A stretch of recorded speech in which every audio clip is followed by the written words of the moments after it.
Welcome to SKM institute. नए सत्र के लिए इग्नू के सॉल्व असाइनमेंट अवेलेबल है।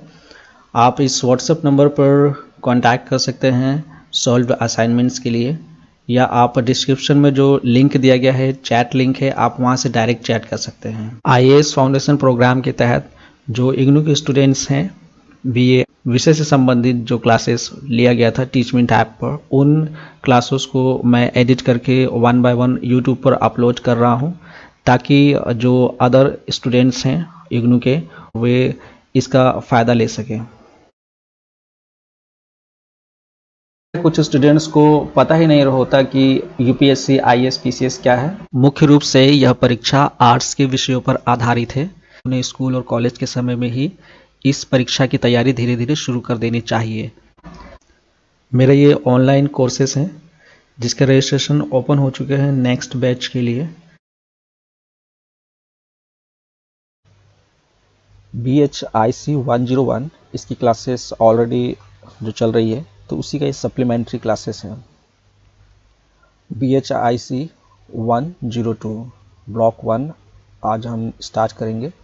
इसमें सबसे पहले जो विषय वस्तु है उसे देख लेते हैं कि हमें कौन कौन से चैप्टर्स इसमें पढ़ने को मिलेंगे। सबसे पहले है मानव का क्रमिक विकास। तो इसमें प्राक इतिहास और उसके जो स्रोत है उसके बारे में पढ़ेंगे। फिर मानव का जैविक विकास किस तरह से हुआ, पुरापाषाण और मध्यपाषाण संस्कृतियाँ, ठीक है। ये सभी जो चैप्टर्स इसमें हैं, ये सेम चैप्टर्स जो है इसी तरह के वो 101 में भी है, BHIC 101, ठीक है। तो इसमें थोड़ा सा डिटेल्स में जो पर्सपेक्टिव होता है हिस्ट्री ऑनर्स का, उस नज़रिए से इसको पढ़ना पड़ेगा। इसके अलावा ये खंड 1 यहाँ पे कंप्लीट हो जाएगा। फिर खंड 2 जो है उसमें है खाद्य उत्पादन। तो खाद्य उत्पादन में जो चैप्टर्स है, पौधे उगाना और पशुपालन किस प्रकार से हुआ था, विभिन्न क्षेत्रों में आरंभिक कृषि के बारे में हम पढ़ेंगे। फिर कृषि के क्या परिणाम हुए थे, ठीक है, मतलब किस तरह से समाज में तब्दीलियां हुई और जो मनुष्य को जो जीवन निर्वाह की पद्धति थी उसमें क्या क्या परिवर्तन आए, ठीक है। फिर उसके बाद खंड 3 ये कांस्ययुगीन सभ्यताएं से संबंधित है, ठीक है। कौन कौन सी इसमें मुख्य विशेषता थी इस सभ्यता की, इसके बारे में पढ़ेंगे। फिर मिस्र की सभ्यता इम्पोर्टेंट है। चीन की शांग सभ्यता के बारे में जानकारी इसमें मिलेगी। फिर इसके बाद हमारा शुरू होगा खंड 4 यानी कि लौह युग। और लौह युग में सिंपली लोहे का प्रयोग और उसके क्या प्रभाव हुए थे।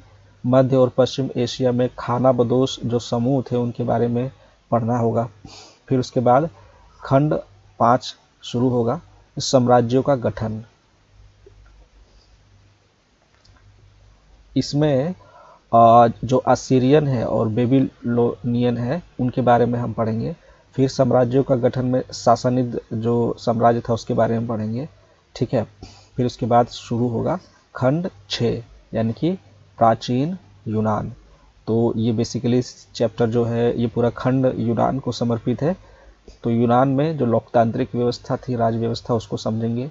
फिर उसकी जो परंपराएं थी और संस्कृति थी, यूनानी संस्कृति, उसके बारे में इस चैप्टर में दिया गया है। तो टोटल कंप्लीट जो है 15 चैप्टर्स है, तो 15 इकाई है। इसको 1 बाय 1 कंप्लीट करेंगे। अच्छा, इसमें जिन स्टूडेंट्स की क्लासेस मिस हो जाएगी टीचमेंट ऐप पर, तो वो उनको जो गूगल ड्राइव का लिंक दे दिया जाएगा, वो दोबारा से उस क्लासेस को देख सकते हैं।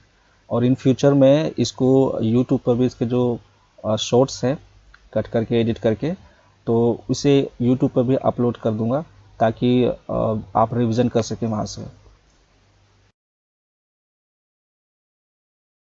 Thank you very much.